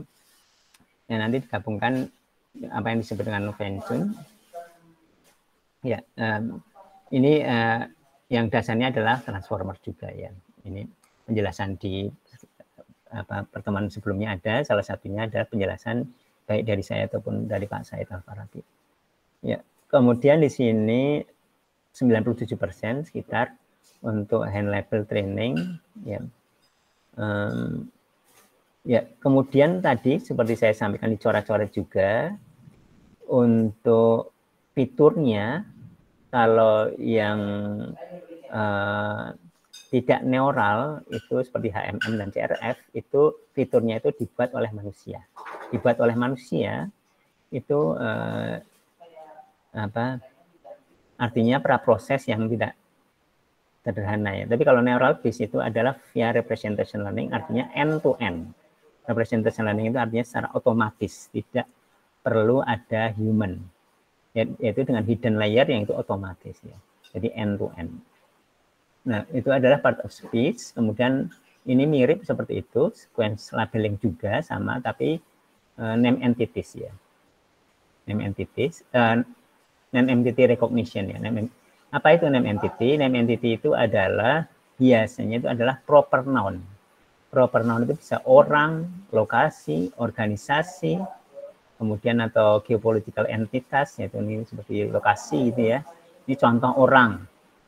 Jadi nama, ini adalah nama orang, nama kota, nama apa, nama tempat, atau bisa lebih dari satu, atau bisa frase yang panjang, multi word, ya. Bisa multi word. Yang lebih panjang lagi ini cuma 2, tapi atau bisa lebih dari misalkan lebih dari beberapa kata, ya. Tapi juga bisa di-extend menjadi yang katakanlah bukan entitas, seperti tanggal, waktu, atau harga, bisa juga seperti itu, ya. Bisa di-extend seperti itu. Kemudian tagging, kalau tadi adalah tagging POS, kan tagging name entity, ya, yang disebut dengan entity recognition. Ya. Di sini ada proper noun, proper name, ya. Proper noun ini proper name, tapi nanti kita bisa lihat karena bisa pendek, bisa panjang.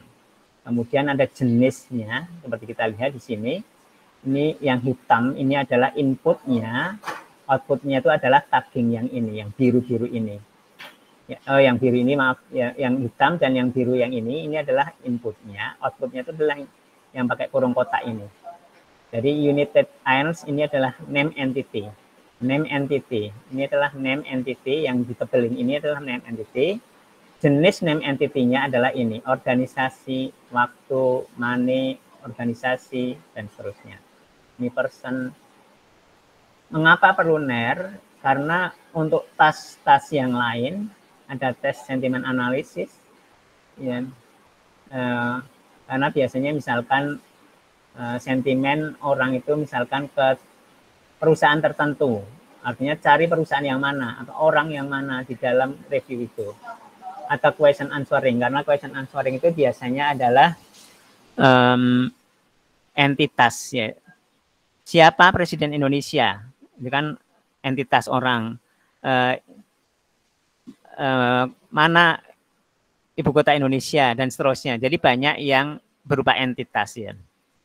Kemudian information extraction, ya, juga tentang entitas. Information extraction itu adalah seperti misalkan hubungan antara Indonesia dan Jakarta, yaitu hubungannya antara, artinya mencari Indonesia, pasangan Indonesia dan Jakarta itu adalah hubungannya adalah ibu kota. Kemudian mengapa name entity recognition itu susah, ya? Karena di sini adalah permasalahan segmentasi. Karena kalau di post tagging ini satu kata, satu label.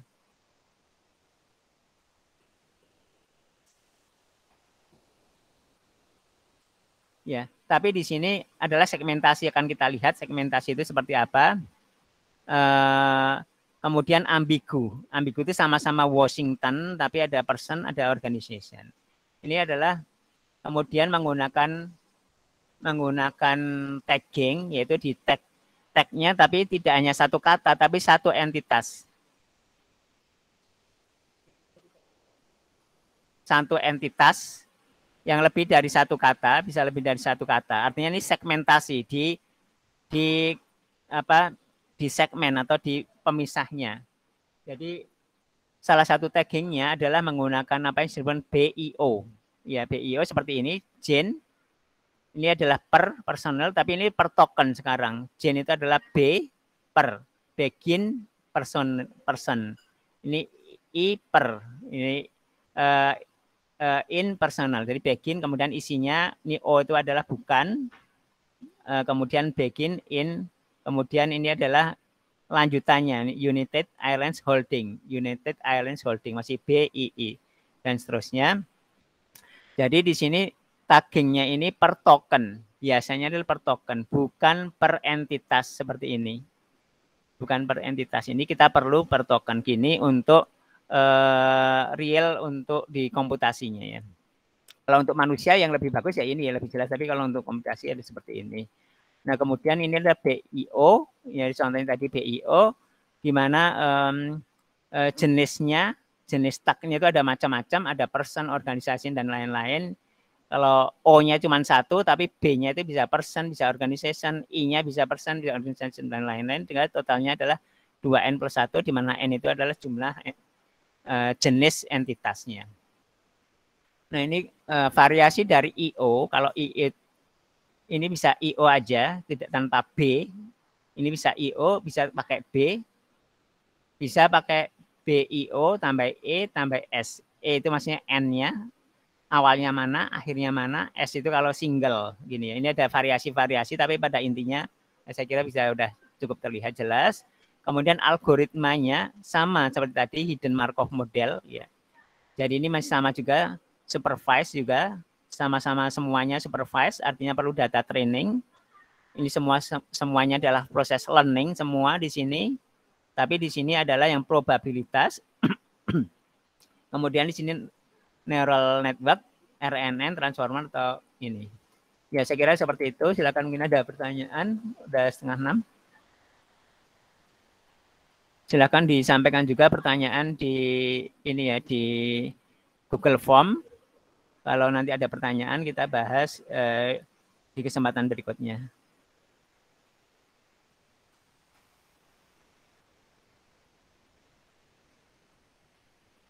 Silakan, mungkin ada pertanyaan enggak? Silakan nanti kalau ada pertanyaan di Google Form, ya. Mungkin saya kira udah cukup, udah cukup waktunya kita